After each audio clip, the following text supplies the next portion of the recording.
dans la dure bataille pour la reconstruction du Congo, la victoire est à notre portée.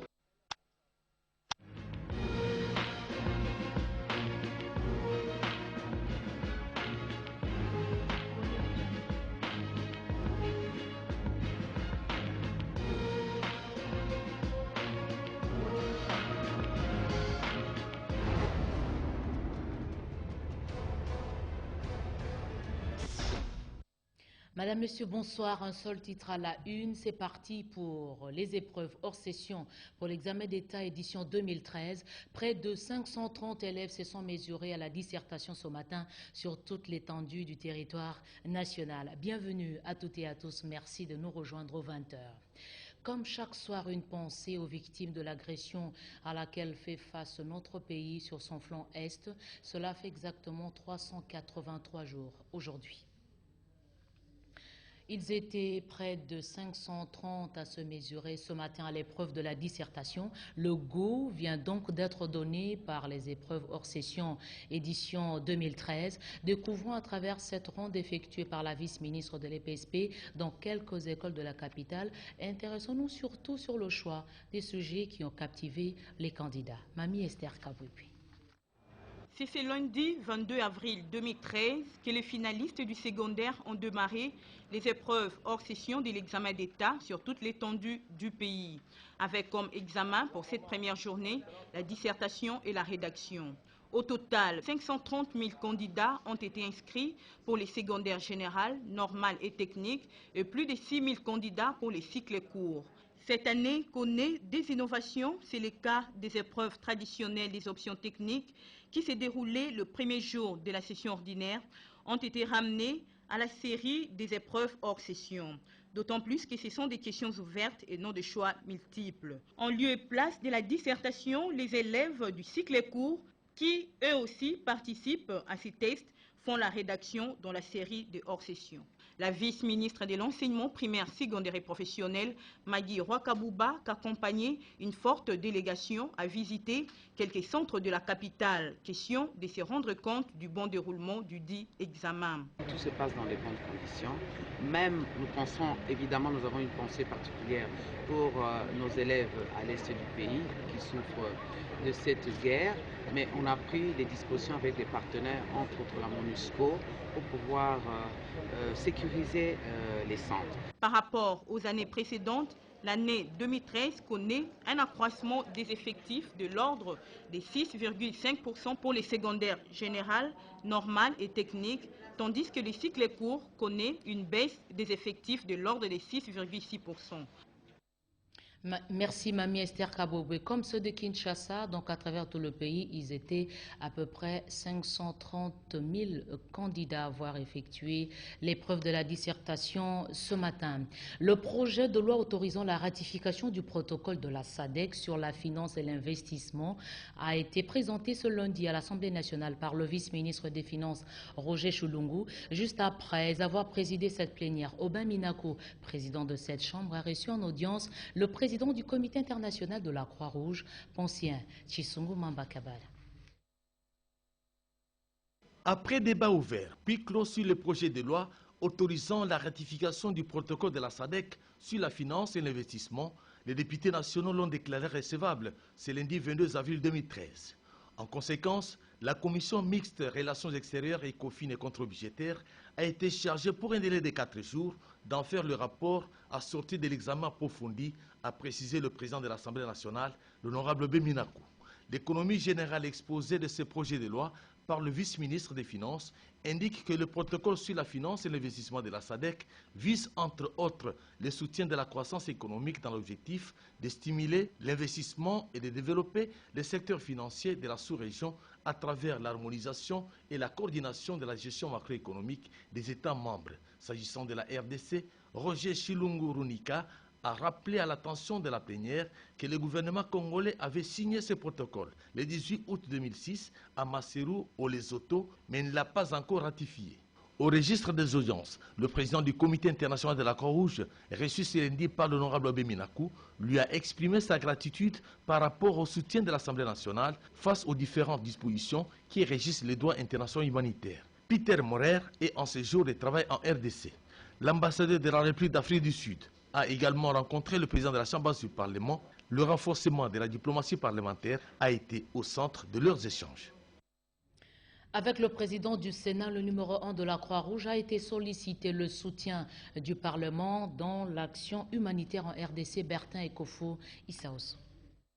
Le travail de la Croix-Rouge internationale en RDC sera facilité si le processus politique donne plus de stabilité dans la région des Grands Lacs. Peter Morer, président du comité international de la Croix-Rouge, a fait avec le président du Sénat, Léon Kengodondo, l'évaluation de l'action de la Croix-Rouge en République démocratique du Congo. Peter Morer sollicite le soutien du Parlement en général dans certaines actions humanitaires. Le Sénat entretient des rapports confiants avec le CICR. Il a voté un ensemble de lois destinées à faciliter la situation humanitaire. On peut citer dans la foulée la loi sur la gestion des catastrophes. Peter Morer, qui a accédé à la présidence du CICR seulement l'année dernière, explique les grands défis à relever. Le consensus et l'intégration interne, mais aussi tous les efforts de pacification dans la région des Grands Lacs dans son ensemble. Le président du CICR a signé le livre d'or avant de poser avec le président du Sénat pour la postérité. Il s'est fait enfin visiter la salle de conférence internationale, l'hémicycle du Sénat. Les élus du peuple, précisément ceux de la Commission de relations extérieures, invités à réfléchir sur l'impact de la diplomatie parlementaire en RDC, journée organisée en partenariat avec Awepa Myriam Madika. Parmi les objectifs assignés à cette journée de réflexion, il y a celui d'identifier les moyens de renforcer le rôle des parlements nationaux et des parlementaires dans les relations étrangères et aussi prendre des mesures pour renforcer la diplomatie parlementaire. Pour le chargé du programme AWEPA en RDC, Patrick Poyi-Loabeya, ce séminaire permettra aux élus du peuple de nouer des relations avec leurs homologues étrangers. Avant le mot d'ouverture de la dite cérémonie, le deuxième vice-président de l'Assemblée nationale, Kombo Kissi, représentant le président de l'Assemblée nationale, a souligné l'importance de cette journée de réflexion. Le thème et les sous-thèmes choisis permettront aux participants d'avoir des échanges riches. Ces derniers seront utiles dans l'évaluation et dans l'orientation de nos travaux en commission et en plénière. Je déclare ouverte la journée de réflexion sur la diplomatie parlementaire. Signalons cependant que les liens noués par ces contacts extra-parlementaires permettront de contribuer à faire progresser certaines questions et à résoudre certains problèmes. D'ici à juin prochain, le gouvernement envisage de clôturer la première phase de la bancarisation de la paye des fonctionnaires de l'État afin d'interroger finalement la sincérité de données collectées jusque-là. Le sujet était sur la table de la réunion de la Troïka stratégique de ce matin, réunion présidée par le chef du gouvernement, Augustin Matata Pogno-Mapon Rikinzuzi. À 2 mois de la fin de l'opération de bancarisation de la paye, des agents et fonctionnaires de l'État, des éléments des FARDC et de la police nationale, le gouvernement de la République, sous l'impulsion du Premier ministre Augustin Matata Pogno-Mapon, se concentre pour atteindre cet objectif. La réunion de la Troïka stratégique sur la revue de la situation économique et financière vient de se pencher sur les dispositions à prendre pour la paye de 2 mois, à savoir mai et juin, considérés comme critiques en termes des derniers virages et points de chute de la bancarisation, a annoncé la descente dans tous les districts et territoires de l'intérieur des missions. Sachant qu'il y a très peu de présence bancaire, ce qui pourra occasionner un léger retard des paiements dans ces entités. Mais d'avance, les mesures sont prises. La Troïka a également pris acte de la suspension de la grève des conducteurs poids lourds sur l'axe Boma-Matadi-Kinshasa, tout en attirant l'attention des propriétaires de ces véhicules à ne plus occasionner des perturbations qui touchent à la vie économique nationale, a rapporté le vice-premier ministre, ministre du budget, Daniel Moukoko Samba. La suspension de la République démocratique du Congo décrétée par l'ITIE a amené le Premier ministre à prendre lui-même la direction de cette importante directive, comme annoncé à la Troïka. Peu avant, Matata Ponyo a échangé avec la délégation de Bruxelles Airlines, conduite par son président délégué général. Bernard Gusten a parlé du projet Korongo, un partenariat qui pourra apporter une sécurité aux standards internationaux pour les vols à l'intérieur et à l'extérieur de la RDC. Imaginez un grand marché de produits alimentaires d'origine agricole en plein Kinshasa. L'idée a germé aujourd'hui à la réunion du groupe thématique. Faisons le point avec Ricky Nzuzilo Yamayoel. Kinshasa va bientôt bénéficier d'un grand marché des produits de consommation courante d'origine agricole. C'est l'une des résolutions prises ce lundi 22 avril 2012 à la réunion du groupe thématique secteur productif, placé sous la haute direction du Premier ministre Augustin Matata Ponyo Mapon, chef du gouvernement. Dans sa présentation, le ministre de l'Industrie, Petites et Moyennes Entreprises, attend par ce projet donner un visage à la zone spéciale économique Maluku, dont l'appui budgétaire disponible est de 10 millions de dollars américains. Il est important que nous puissions justement promouvoir une classe moyenne congolaise à travers le soutien qu'on apportera aux petites et moyennes entreprises. Voilà pourquoi le groupe thématique a recommandé une concertation de notre collègue, les collègues ministres de l'Industrie, petites et moyennes entreprises, avec les collègues ministres des Finances, les collègues ministres de l'Économie, non seulement pour approfondir la question de la gestion de ces fonds, mais également la mise en place de ces grands marchés de consommation de produits de base au niveau de la ville de Kinshasa. Les participants à cette réunion sont également revenus au programme de reconstruction des provinces qui ont été touchées par les affres de la guerre, avant d'encourager les mesures de prohibition d'emballage en plastique. Ricky Nzuziloya revient ce soir sur la dernière sortie du Premier ministre dans la presse et vous propose cet extrait. Au terme d'une année d'exercice de mes fonctions en tant que Premier ministre de la République démocratique du Congo, je me dois d'intervenir en face de vous pour remercier tout d'abord le chef de l'État, président de la République, qui m'a témoigné sa confiance en me désignant Premier ministre, mais aussi et surtout pour les soutiens qu'il n'a cessé de m'apporter ainsi qu'à mon gouvernement dans l'accomplissement de ces lourdes tâches, soutien sans lequel on n'aurait abouti à aucun résultat probant. Pour rappel, mesdames et messieurs de la presse, en 12 mois, une interpellation et une motion de censure ont été adressées par l'Assemblée nationale au chef du gouvernement. Deuxièmement, je voudrais profiter de cette occasion pour remercier la majorité présidentielle ainsi que le PPRD, mon parti, pour leur appui politique qui nous a véritablement servi de glissière de sécurité tout au long du mandat que nous venons d'exercer au terme des 12 premiers mois. Je voudrais aussi témoigner toute ma gratitude au président du Sénat et au président de l'Assemblée nationale pour leur appui dans le cadre du contrôle parlementaire, mais aussi des lois déposées au niveau du Parlement. Je voudrais enfin remercier l'ensemble de la population congolaise dans son ensemble pour la compréhension et surtout pour l'adhésion pour des réformes parfois douloureuses que nous avons entreprises, réformes inévitables pour permettre à notre pays d'accéder à une certaine opportunité de poser les bases solides d'une croissance forte et durable.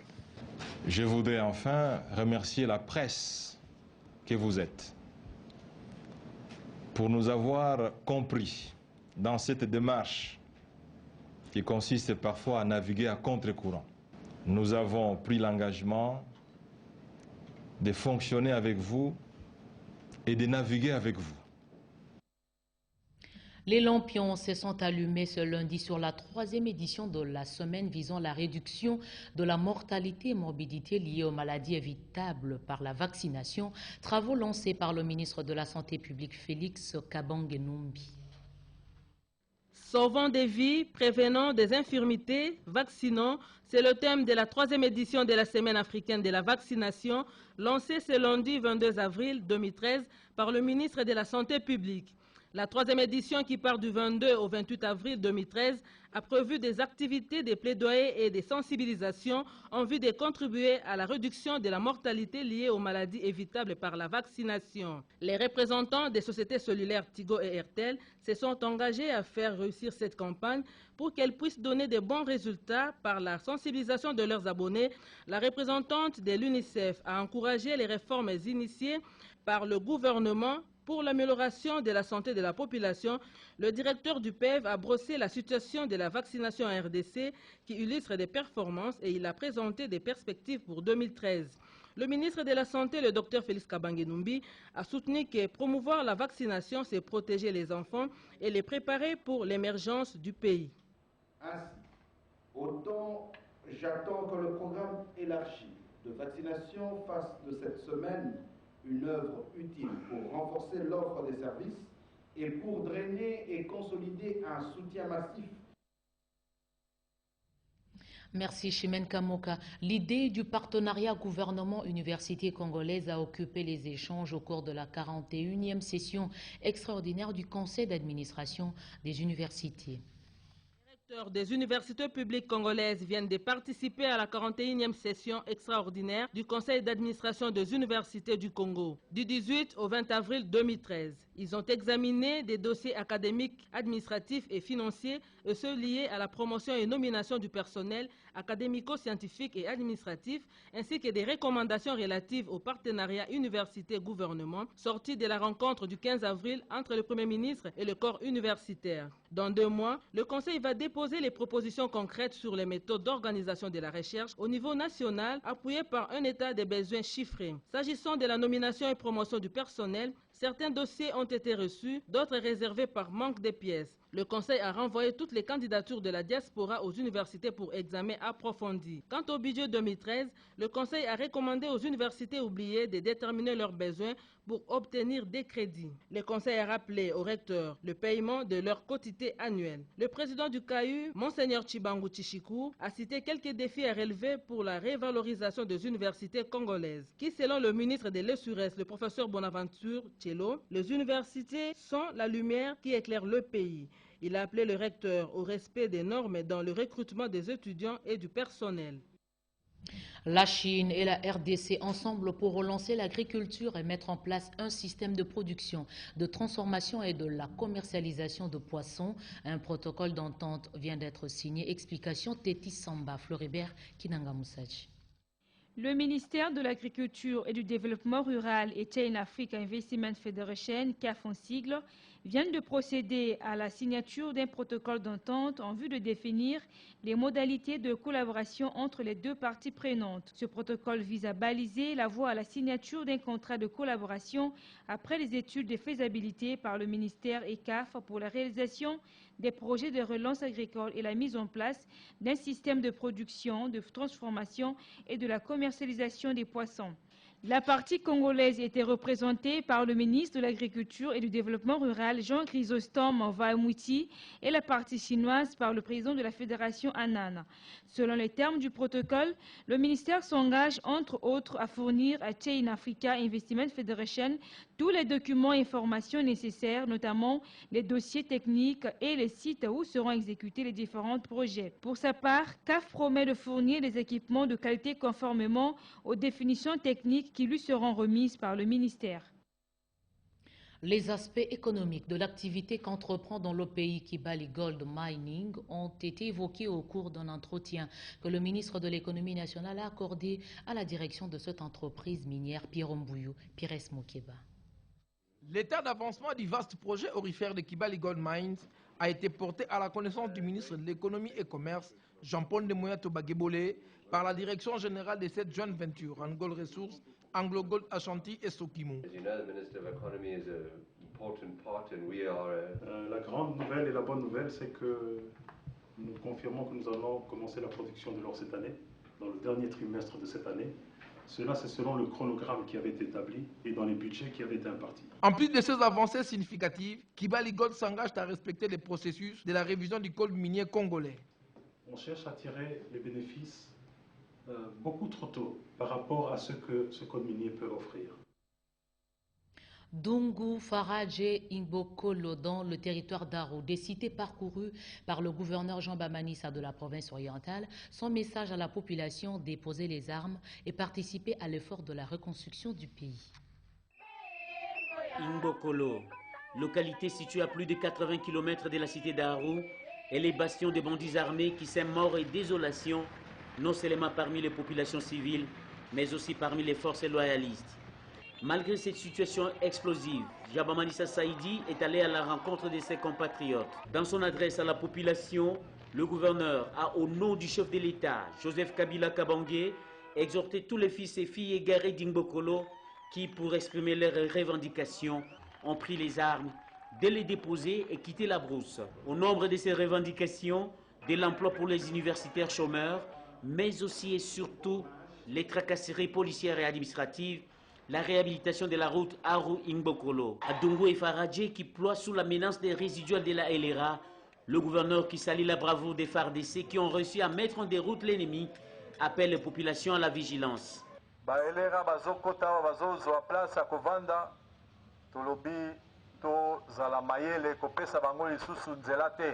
Éradiquer l'insécurité, c'est l'objectif poursuivi par les autorités provinciales. Elles viennent d'instaurer la patrouille mixte police nationale FARDC-MONUSCO dans tous les territoires à problème. Des véhicules pour le transport des troupes ont été mis à leur disposition. Itinérance encore, parlons de celle que vient d'effectuer le gouverneur du Maniema. Il s'est rendu notamment à Nazama. Georges Frédéric Dibou.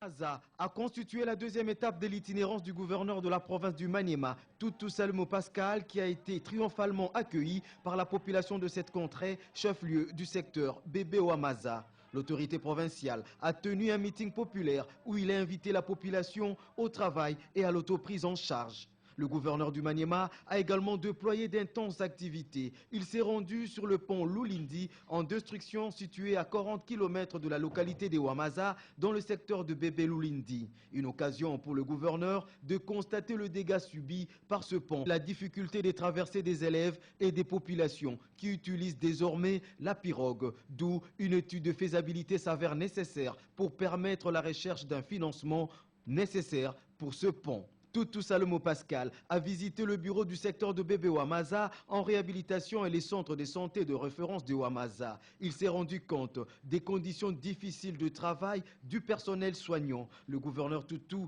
a pris en charge le soin et les factures des malades internés dans cette structure sanitaire. Il a terminé aussi par la visite de la radio Mapendo créée à son initiative en vue de développer le territoire de Kabambare. Buenos Aires, en Argentine, vient d'abriter les travaux de la deuxième édition de la Journée mondiale de la francophonie. Commentaire, Lucie Lavicicenda. C'est à l'auditorium Manuel Belgrano du ministère des Relations extérieures et Cultes de la République argentine qu'a eu lieu la cérémonie d'ouverture en présence d'une foule nombreuse et des différentes représentations étrangères. La cérémonie était marquée par deux interventions importantes. D'abord, celle du chargé d'affaires de la RDC, M. Yemboloaka, qui a parlé de la tenue du 14e sommet de la francophonie à Kinshasa et de ses résolutions.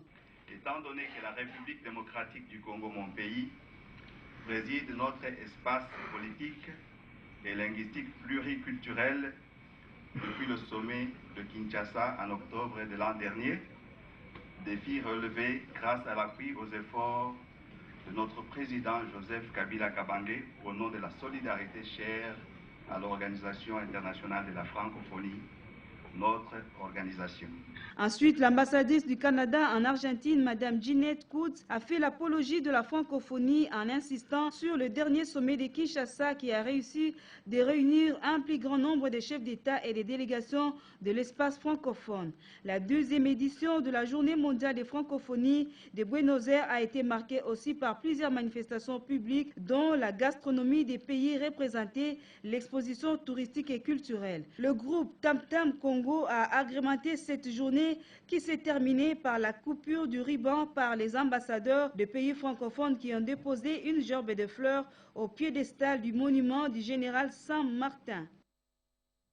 Terminons par cette journée de sensibilisation au civisme routier à l'intention des conducteurs de bus, taxibus et autres engins roulants. Les conducteurs de bus et autres engins roulants ont été sensibilisés ce dimanche sur le code de la route. Cette démarche s'inscrit dans le cadre de la campagne nationale du civisme routier initiée par le ministère des Transports et Voies de Communication.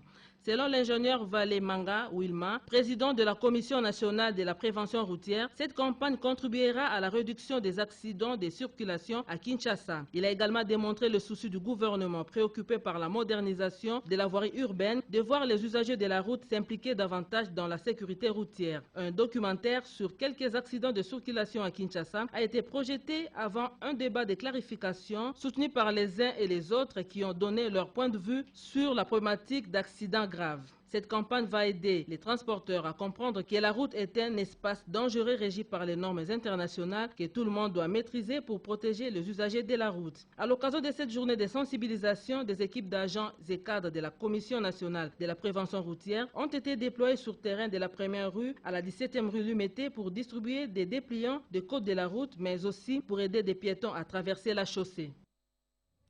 La famille Libia Mangongi a la profonde douleur d'annoncer aux membres de famille, amis et connaissances présents à Kinshasa, à l'Équateur, la mort de leur père, frère, fils, Jean Libia Mangongi, agent à l'Agence nationale de renseignement ANR, décès survenu à Kinshasa hier dimanche aux cliniques universitaires. En attendant le programme des funérailles, le deuil se tient sur 7e rue, numéro 62, quartier des Bonhommes, commune de Matete, arrêt des Bonhommes, entrée Macrevette. Ce communiqué tient lieu de faire part.